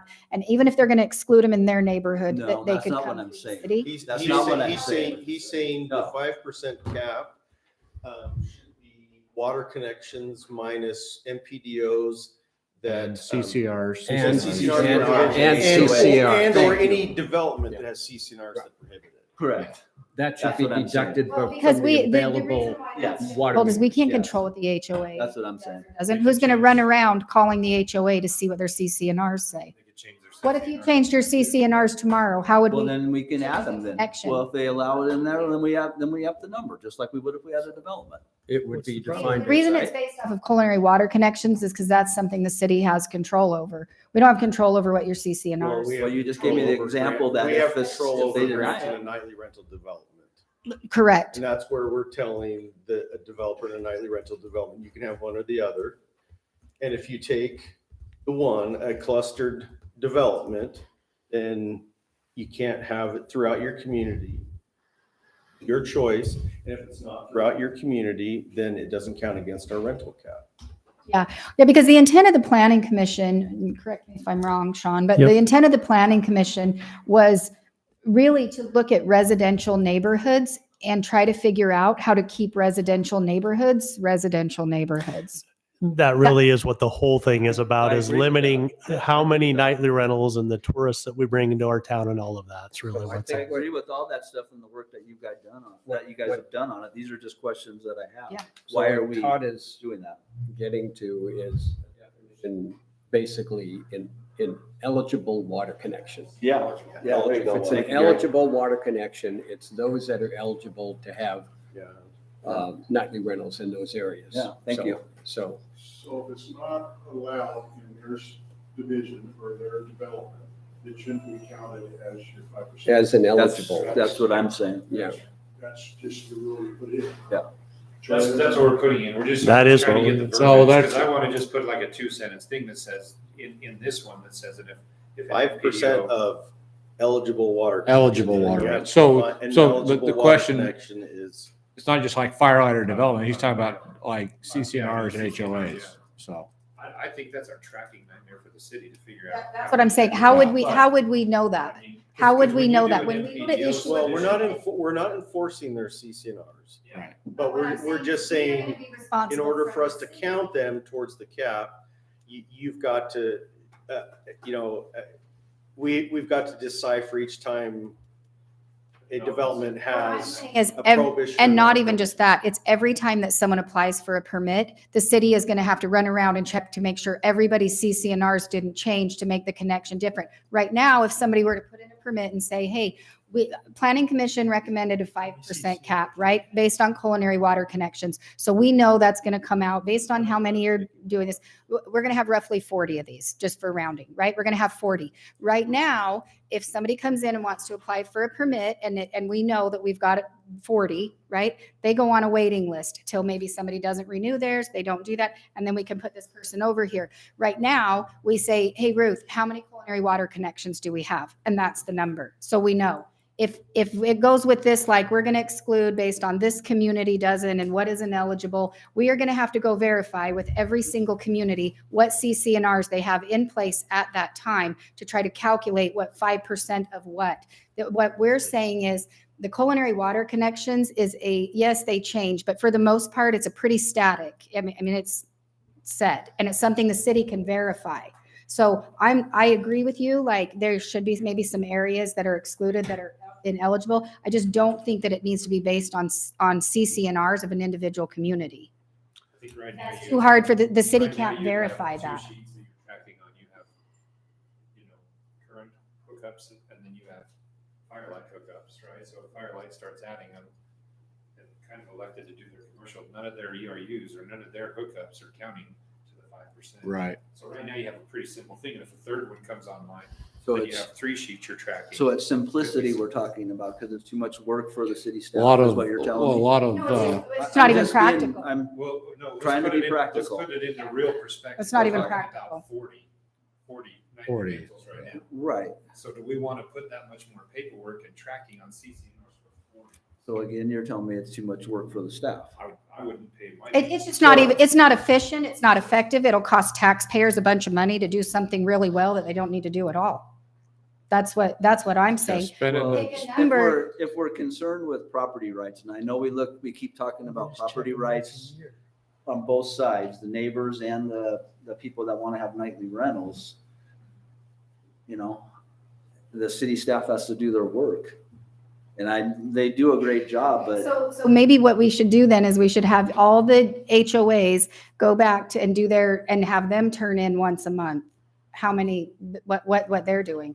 How are we going to but determine? how do we track that anyway with legal? How do we even We keep don't. track? Get So we involved. don't, We as don't a get city, involved in the as a city, we don't care what the HOA and CCR. Could we use are something within that our we- city. Because we're trying to promote a concept of not concentrating nightly rentals unnecessarily. And so. I understand that. So we actually would have less nightly rentals in the city center if we took into consideration TRE and Choya.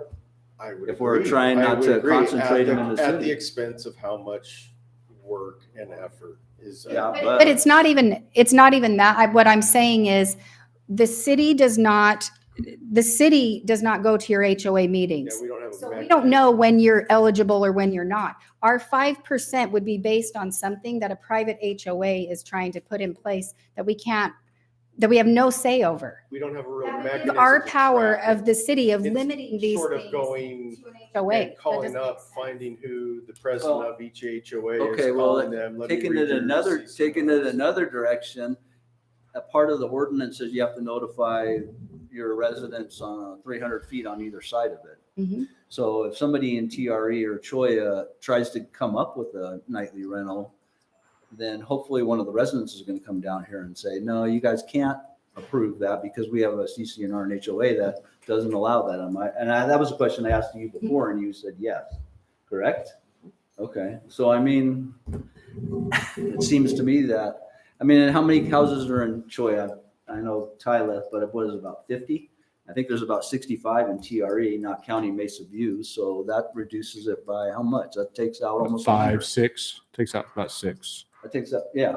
So I'm just throwing stuff out there for information.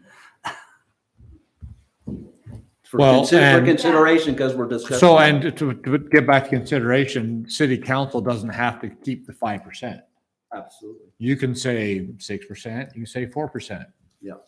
Well, So- the other thing too, that kind of goes along with how many there is, I think that now if we adopt this and there are the yearly requirements for the fire inspections, I think that the people will start falling off and then Yeah.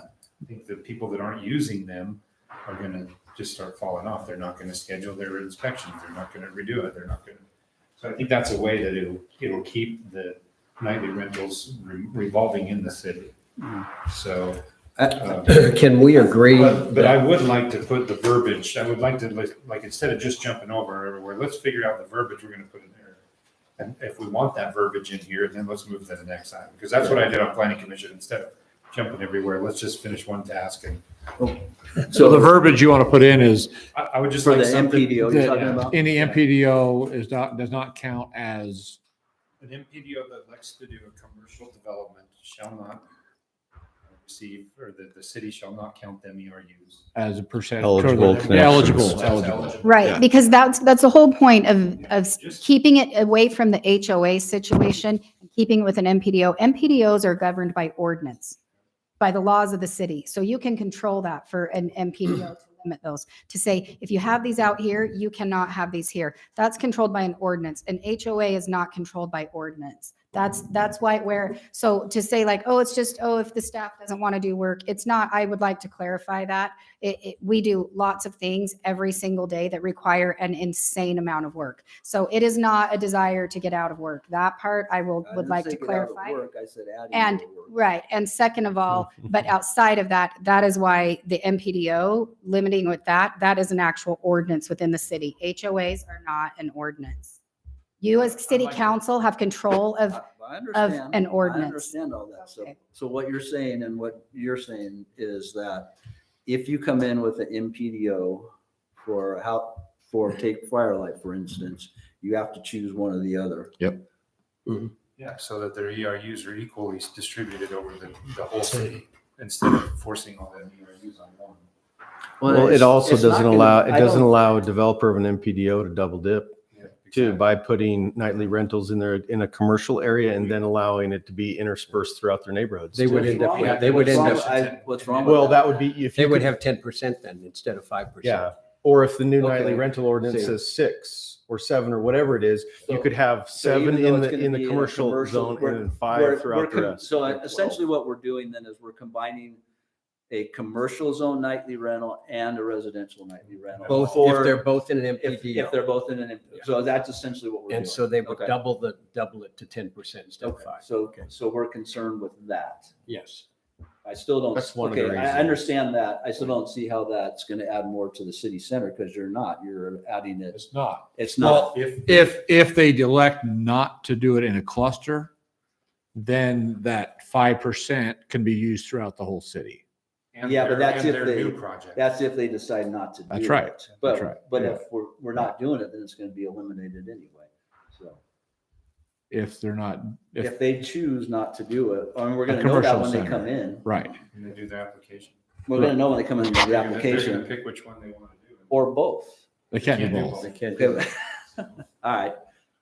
Because if they come in both, they're gonna have to state, we're gonna do it in our. In a We're gonna commercial. do it in So our, when they we're come gonna in- do it in our commercial zone and our So- 1,000 so hold home on, zone. let's So it back doesn't up. add to the city center. They because can't, they're they gonna be can't out do there. it in both. The They- way that this defines, so hold Huh? on. Yeah, you When- can't, When someone applies for an MPDO, Right, when they apply for the MPDO, they're gonna either show us where they want their nightly rental Sure. community, sure. and or they're gonna say, we don't want a nightly rental community, we're gonna distribute them. Allowed to be everywhere." interspersed throughout our Well, neighborhoods. this be Wayne, dispersed. you're on the That's it. Planning and Zoning Commission, so. So some of the thoughts for me when I was on there, why this got developed, is because most of the subdivisions that are being new are gonna have CC&Rs, and they're gonna disallow that. So the problem is gonna be, Todd, is you're gonna wanna saturate every number that's available right here in old part of town. Right, So we try to get away from that, because that's exactly what happened. okay, They're not allowed in your neighborhood, they're not allowed in Chola Creek. right. They're not gonna be allowed in any of those out there, because they're all gonna have CC&Rs. Okay. So we did not want the saturation all to hit this Okay. little historical thing. That was the Okay. thinking behind that. Okay, so I understand that now what you're saying. So, but what I said about if we just reduce the number by taking out everybody that has HOAs and CCNRs, then that reduces the number anyway, and it gets the same thing that you were trying to accomplish, correct? We need your numbers to. Right, but I'm reduce the number saying- Down. But you'll agree with me that it reaches the same goal that you guys are trying to reach. Yes. Yeah, but it's just hard to track Yeah. HOAs on their CCRs if they change, because it's like Afton said, it's not an ordinance. The city doesn't have control over that. Okay. So, If and it's that difficult, all right, okay, all right. Todd, Okay, I understand that. the other solution to that is to change it from 5 to 4%. If we get more and more CCNRs in the town, then the city council does have the authority to go ahead and reduce that percentage. Okay. That would be another All right. alternative to Okay. take care of it. All right, that's fine. All right, move on from that. I got two other questions, sorry. no, you're good. Okay, Let's tell me get the- when. Let's get the verbiage in. I thought that verbiage, Or if he has the verbiage, are we, because if we're gonna make a motion to approve this Right. and moving on, then we Move need on. that verbiage. I'll type it while you're going on to Todd. Okay. Okay, so my next question is, we may have talked about this before, when this came before, but how come the fines were reduced? the fees or the The fines were reduced. No one pays them. No, really, because somebody made the comment that they thought they were too high. Exorbitant. Just The exorbitant. yeah. fees, like Okay. $4,000. Okay, all right, and then my, If they don't have a lot of connection to our other fines, they can appear to be penal in nature, and we just thought that it was. okay, They're still pretty high. okay, all right. They're way excessive. Okay, and then my final question is, and I don't know if this is the right forum or right ordinance for this, but do we, or where do we address illegal nightly rentals? And what mechanism do we have that? And So are there fines and all on- that stuff? So on that, we are working with the county prosecuting attorney. We have to have a prosecuting attorney Right. before we can start. And once we get that done, then we'll get a code enforcement and we will be out writing tickets. But is that in our code right now? It doesn't need to be in this ordinance. No. Okay, no, but do we have is that in our In code our right Well, now? the ordinance shows a violation. It's a violation of a Yeah. code, period. It's a Right. violation. It's just a violation of a code, and the code would be the nightly rental code. And where can I find that? It's in this ordinance. Well, But it is? So yeah, It's in our- we are working on. It's on our code. Just Code type state. I believe that we added a little thing in there that said operating an Airbnb or a nightly rental without a permit.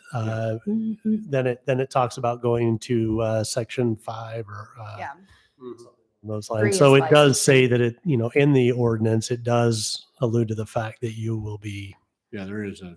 right. And Right. it should then be you in can there. see That right there, was the an fine set addition. in this section will constitute a class B misdemeanor, right? to Right. be enforced, like in Right, F right. Right Yeah, there. but That's that's not for, letter P, That's for B. operating without a permit. PB in Right the there. ordinance. Operating a nightly rental without a business license shall constitute a class B Yeah. misdemeanor. thank you. It shall be enforced in compliance with chapter 5 of this title. Okay, thank you. I missed that. Okay, thank you. Yeah.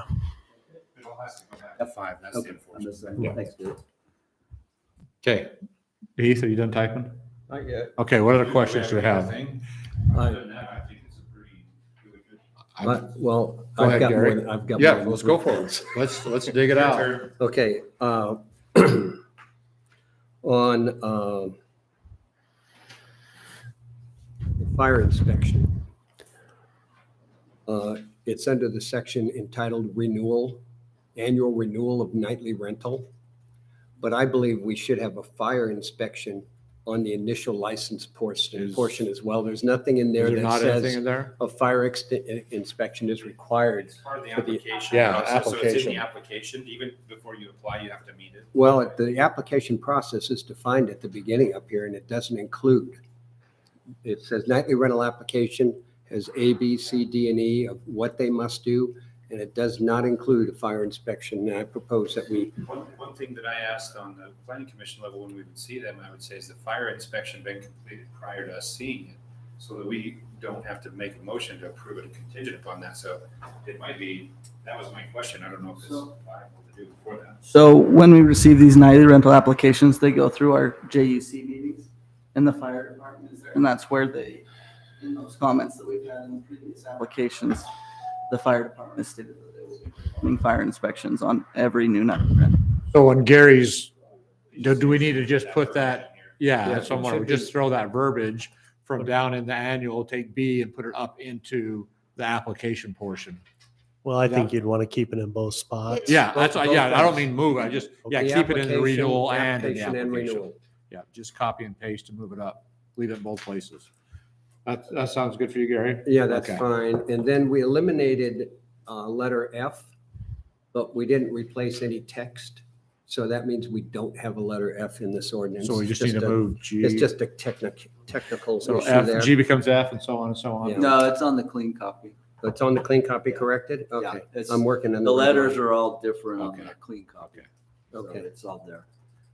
So I noticed that we defined a temporary structure on the last ordinance, and yet we're taking out the definition of a temporary structure. And I don't know what, simply put, is there like a casita? That's Would not that be temporary. eligible? Yes, it is eligible, but not temporary. Temporary is like a camp trailer or a tent Okay, or so now, something temporary. so there could be on a property, a home and a casita boat.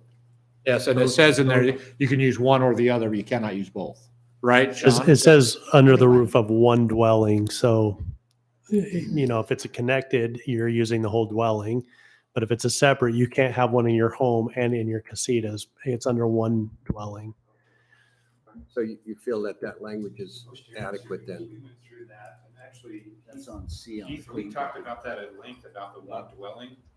And that's why we put the casita in there one time, because it was so, everybody was still questioning what it meant to be under one roof. Remember that conversation?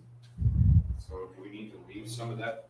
Sorry, I was typing and I wasn't tracking what you guys. So, Joey, were you Daisy, saying that- I just that- sent you an email with the language. So it can be in a casita and the home, or you're No, talking?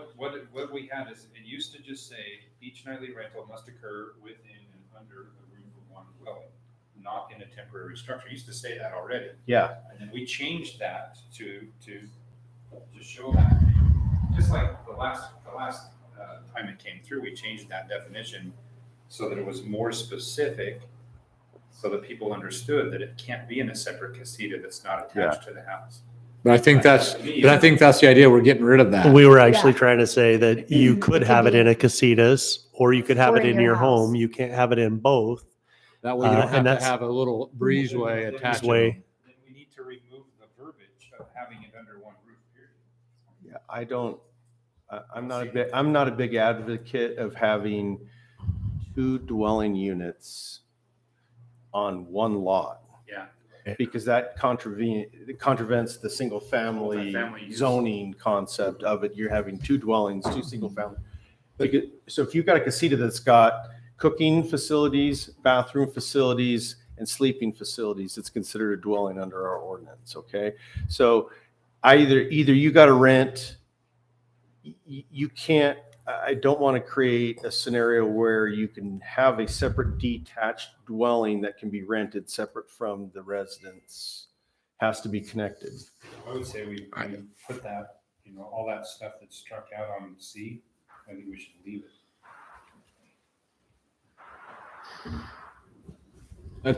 My opinion is if you've got a casita and your mother-in-law or your grandmother something can live there, but then heaven forbid she moves on, Yeah, you can't. and if it's still a nightly rental, that's where I think the planning and zoning said it's okay to use that, but you can't do it in your home and in that. That's what they're, Then we need you to know, clarify that. that's exactly, that's, Yeah, then- yeah, so that's what you're thinking, Sean, right? That's Because what we were looking at. Yeah, We saw that breezeway that was put in one of the applications. yeah, Yeah. So we're like, Well, first sentence, just like it's already come through multiple times with questions. That's why Right. We added that, so if we need to make something more precise in there, If you're wanna gonna it allow to happen In a that. separate structure, but it could say that a nightly rental can only happen on one structure in a singular structure on a singular parcel. Right. Well, we want to prohibit temporary structures like someone parking an RV in a Exactly. driveway. Absolutely. Yeah. Or creating a little glamping tent in their backyard and renting it out or anything like that. So temporary structures, you're saying, but in, No temporary structures, Temporary but structures, just a detached either casita, identify a house or a casita, not in both. both. You can't have, so as I think the But planning and that's still zoning. The multifamily?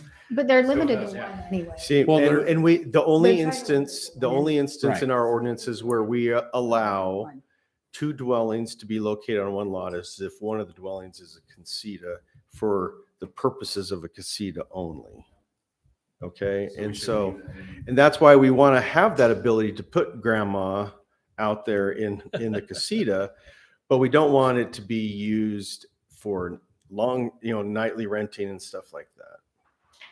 Well, this comes back down to, back to property owners' rights. I mean, It does. they built the casita, they have it. Grandma unfortunately has moved out to our new cemetery. Mhm. And they have this, they want to use it, they want to recoup some investment. So Okay. that's back to, and I think that's where Sean, and they've looked at this saying, if you're going to do that, you can't have nightly rental units in your home and in your casita. You got to pick one or the other. And so that's, I mean, you could move your kids out there and then you could have your nightly rentals in the home. What's, I mean, I can see their thought behind this. So, So I could see that this in is, there, but our actual code of our Right. 20s is. Okay. But the other thing is really, it's gonna have to be in one or the other, like, or that, because they're limiting it to one. There's only one allowed. Do you see what I'm saying? Like, they limited this. So to say like, oh, they might build a house and build a casita, and they might have one in their house and they might have one out back. The ordinance is limiting them to one. So they can't do understood. that anyway. What Heath is telling us in R120. R120. Is that if they have two structures and they live in house A, house B makes a multifamily zone Agreed. when they're using it for a nightly rental. You can't even, you shouldn't, even if you live in a house in a single family zone, in an R120 zone, and you build a casita, you can let grandma and you can let family live in that casita that's detached. But about the time you go and start renting it long-term to somebody or short-term to somebody, you are maintaining two dwellings on the same lot. And that violates the spirit and the concept behind a single family zone. We're allowing it in one instance when extended family is living there. There's just a separation between structures. But other than that, that's the only time we allow it in our ordinances. And so and it is the gateway to people doing that. And when you talk about people's property rights, okay, what are the neighbors' rights Right. who expected that their house was going to be single? All the houses around them were going to and be I understand that. single What's the state? So the state has come down with some stuff saying, if you want to rent your basement out as long-term family. rental, Internal. That's an internal dwelling Okay. unit. but it could be, but it's long-term. Accessory dwelling units now. What? What about accessory dwelling? No, units? the state code only said internal. Okay. So dwelling we can units. have multifamily in internal for long-term rent. Is that- Yes. Still one resident, not two separate resident buildings. Right. not too- But you're Still having under- two still under one. residents. You have two. You have two families. I'm just trying to, I just want to make sure we're. But that was the legislature's push to try to accomplish more affordable housing and stuff like that. Internal dwelling units. So, so you're saying the casita is okay, a detached casita? They're saying it's not okay. It's not okay. It's not okay. Okay, so we're But gonna it's- leave but the it's not- definition back in number C, Yes, letter C. that's what I think. Unless You're it's leaving- attached. Are you Unless leaving it's it- attached yeah, with a breezeway. Yeah, you're leaving, I mean, I'm not trying to, I'm just, this I is. get it. It's, I can rent a couple 2x4s and maybe a piece of angle iron and now they're attached. We can let somebody rent that. And that's cool, as long as we know that ahead of time. it's always So, been the case. I know, but I thought that's kind of one of the things they were. I they were get it. redoing it, I so. totally get it. So Joey, you're saying put the red line Back in? Okay. All of it? I'm I knew sorry. there was a lot Oh, of legal it's- issue behind why that went in Yeah. there. Okay. It's more than on the last draft. So D, on number of parking spots, if they only have one room, do they still need 4 parking spots?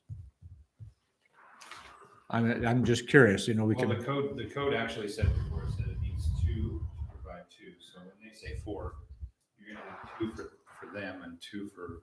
The family. 2 for the Okay, owner, 2 and 2 2. for the, So it's really not increasing or changing anything. It's just calling out to identify 4 when you submit, you know? And that was always a confusion on the planning commission. They say, well, we have 2 here and maybe 1 around the back Okay. corner. And if we use Bob's numbers, then we can use that portion. But if they identify 4, then it eliminates any hassle. perfect. Okay, Gary, other questions? LF.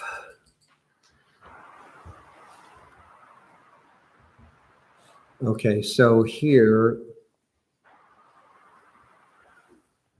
Enforcement addition fines If- set forth. Yeah, if somebody is having tenants that come in for a short-term rental, they have a party, there's a problem, the police come, the neighbors complain. Basically, this is saying it constitutes a Class B misdemeanor, it shall be enforced. So To the renter or the homeowner? to the homeowner, I think that's not quite right. If you kick them out and you stop it, why are you getting a ticket? I just think that is a little tough on there, that they have a procedure. If there's a nuisance, it goes back through the planning commission for them to reevaluate if they want to take the license away from them or not. There's already stuff in this ordinance, I think, that allows the city to remove the license. So I don't see why we need to consider it a misdemeanor in that particular case.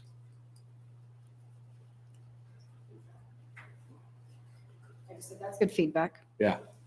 So I'd like to. Keith, what do you think? I'd like to When take other that. people get fined for somebody else's action. Yeah, Right. and Yeah, I mean, you do your research, you think they're good renters, they show up, they have a kegger, they didn't invite you, now you're in trouble, you know? okay, right. But you call the city, you file a Right. nuisance claim, And and then, then that's where the and if enforcement the comes in. homeowner kicks them out, the sheriffs come, why is the So- homeowner being penalized? Right. So Gary, would you be, if it said may instead of shall?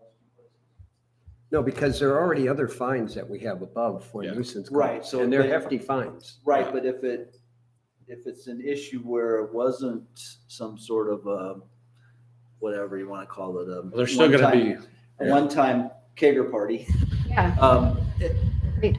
So would you just make it may, that we could have that discretion? so if it happens more than once? Yeah. Because that's one of the things that we're doing is trying to criminalize our code Yeah. for things. Just I think that would work if you put may, In the 2 places where it On says shall. shall. There's 2 places in there Yeah. shall, if we make that may. may. Okay, I'm fine with that. That good? yeah, that's fine. It just said who decides whether it's a shall or a may. Prosecutor, yeah, which, Penalties for violating under this chapter section are, so this is related to a nuisance call. They have penalties already. First violation, second violation, third violation. There are financial penalties to the owner. And that's all I'm saying is it looks like we already have it in the ordinance there under L, A, B, C, and D. yeah. So why do we have to classify it as a misdemeanor as well? how can you? Maybe, isn't, with legal counsel, there isn't a misdemeanor also punishable beside fine, but also jail? So that's why? Yes. So that's why. So not I think only, it should just say may in F, but Yeah. I think the other one shall is. Well, it just says on F, it says, in addition to the fines set forth, all violations of this chapter section constitute a Class Yeah. B misdemeanor. So I'm saying may. And Yeah. may be enforced in compliance with So shall. that gives So that may gives is them fine. Yeah, discretion. you can put may in there, But I but think it should remain shall in the J. yeah, I'm not suggesting those other right, ones. right, yes. Okay, Gary. BB and J. Okay, I'm done. The Jake. That's it? Joey might have some to add. I think I've covered it. Daisy, do you want to throw We always see up the language Yeah. that I emailed you? Ty left an Ty hour left. ago. Ty left 1 hour ago. This is the language that I suggested under the 5% of the total number of eligible culinary connections within Tocqueville city limits for purposes of this subsection. The term eligible culinary connections is defined as all residential culinary connections, I should say within the city, except for those residential culinary connections located within a development in an MPDO zone whose developer has elected to allow nightly rental development in their commercial planning areas. Okay. All right. What else we got to discuss? I'm looking for motion if you guys are done. So we have Okay. this, we're adding this. We're going to change shall Where's that gonna be at? to may. Remember, Where are you putting that here? Do you have all that? HA. HA. HA. And then that one was, Gary, you were just talking about the shall that was in LF. LF. We're going to add from shall to may. What other changes did we have? Temporary structure, we talked Temporary, about. well, we're going to leave that the way it Going, is. leaving, okay. Yeah, we're gonna- Temporaries, and we're going to we're leave gonna the remove that casitas. strike. We're going to put that back in, that in that area. We're going to put that back in, so casitas are not allowed. Mhm. Okay, I'll make a motion to approve the nightly rental ordinance with the changes that we add the definition that's been struck back in letter C. Yep. That we add the verbiage that was provided by Attorney Snow in H, creating HA. And also change shall to may in LF. Is it? That's it. That's all I had. Yep. Okay, I have a motion, I'll second that. and we have a second. Do we have any further discussion on this item? Do we need to include the fire inspection as well in that motion? Oh, yes, we need to. I'll amend the motion to include the fire, to probably add FAF, that the inspection must go through fire inspection prior. Or during the application process, not prior. Okay, I have an amended motion. You're still good with that second? Yep, I'll second that. Any other discussion? All in favor? Aye. Beautiful. All right, let me turn the page over.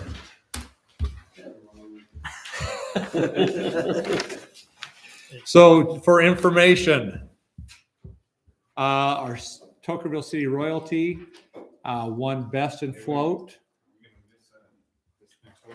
Yeah, we Did got to we do get the, it? we got to do contiguous lots. Oh, I just totally, I was hoping we were done. Go back. Sorry, I tried Joey. earlier, you can try now. So F5, I had 4 written down twice. That's why I figured we're doing 4 But twice. that is an exciting announcement. All right, discussion possible action ordinance 2023, consolidation of contiguous lots and parcels. So this has been a sticky point with planning and zoning, but they've got something hammered out. I think that looks pretty good. Riker, do you want to give us some Yep. direction on this one? Yeah, so like the mayor was saying, staff with the planning commission has developed an ordinance for combining contiguous lots and parcels. We were able to, we ran into some issues, but we're able to hammer out those issues and find a solution that simplifies the process for those that apply for this. Yeah, so it's streamlined quite a bit easier and To summarize, Yeah. we didn't have within our ordinances a method or process in which to combined. combine lots. We definitely have ways how to subdivide them and break them up and not combine them. So the simple explanation under the ordinance is when it's parcels that exist because of deeds and meets and bounds legal descriptions, those can be consolidated by just having a record of survey done, showing the consolidation and having that recorded. If it is the consolidation of 2 lots within a platted subdivision, you have to do a plat amendment. But it's quite simple. You know, some types of plat amendments, as long as it's not affecting any other boundaries besides those 2 lots, it doesn't require the consent of all of the lot owners within the subdivision. It's just that. And so we get into the specifics. It's slightly more detailed than doing a record of survey, and requires an approval on the city's part. But that's how the process goes to consolidate those two types of lots or parcels. And that gets the appropriate recording at the Yes. county assessor, which is the other thing we were Yeah, looking at, right? the record of survey gets recorded and that consolidates the parcels.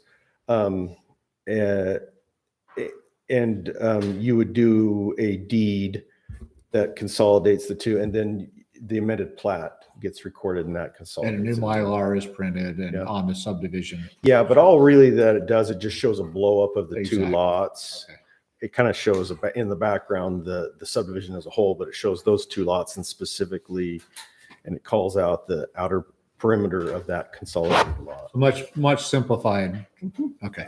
But Great. there are issues, and I know that like Darren, from an engineering standpoint and from a recorder standpoint, there's concerns about things like in a platted subdivision, there's utility connections and stuff like that. And there are reasons, why platted lots should be treated a little bit differently than just parcels. So I have a question. Yes.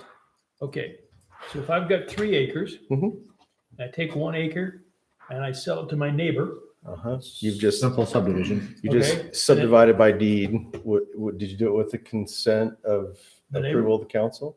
No, I haven't sold done anything. He's yet. I'm just trying- hypothetical. Okay. Just hypothetical. So I have take an acre and I sell it. I sell it to my neighbor. He wants it and he wants to make a lot line adjustment and join it to the piece of property he already has. What is that? Can I do that? That's a lot line adjustment. This is a lot line adjustment. That's just a lot That's line. different It's than a not- lot it's not a sale, consolidation. even if he pays me money for Well, it. no, it's a lot- sell. It's still a sell, but you're just adjusting the lot from your property line from where it was to And where let me it ask you will. this, how do you do a lot line adjustment? You do it by record of survey. You do, Okay, exactly. yeah, It gets approved. right. It has to As come It's part before, of the title lot line adjustment, adjustment all of approval it. process. and it has to come before the city. So that's Yeah. really not a whole lot different than the consolidation of two parcels. You do it by record of See, survey. that was my thing. Why couldn't a guy just come in and do a lot line adjustment and take that middle property line and move it over to the edge and double them up? Yeah. I know, but that was Two- super simple. Two has to become one. It's not adjusting.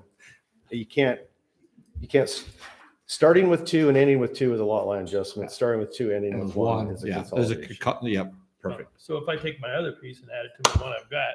That's a consolidation. That's a Consolidation. consolidation. And you're in meets and bounds, so you wouldn't have to plat it. You would have to Just have a just, surveyor come out there. Surveyor and and then- survey it, exactly. survey it as one lot. Yep. Yep. Create you a legal description and go record a deed. yep, Just want to make sure And the we're record recording and all survey. that stuff there, that can be done. that can be done. That's pretty easy. Yep. All right, any other discussion on this item? I'll make a motion to approve it as is. Second. Wow, that was quick. Awesome. Any more discussion? All in favor? Aye. Okay, let's go back to, back to our girls. Can I say that? Okay, city council, or, According to the cemetery ordinance, you can. all right. Our royalty have won Best Afloat this year for the Washington County Fair, which is going on right now. They won a little prize money, which is great. We're gonna let them go out and spend it and have dinner on Yeah, their each girl, winnings. each of the 4 girls got $50. They split the 200. So great. So that's a great thing. If you haven't been out to the fair, spend some time out there. It's always great. We are doing our neighborhood block party starting on May 20th.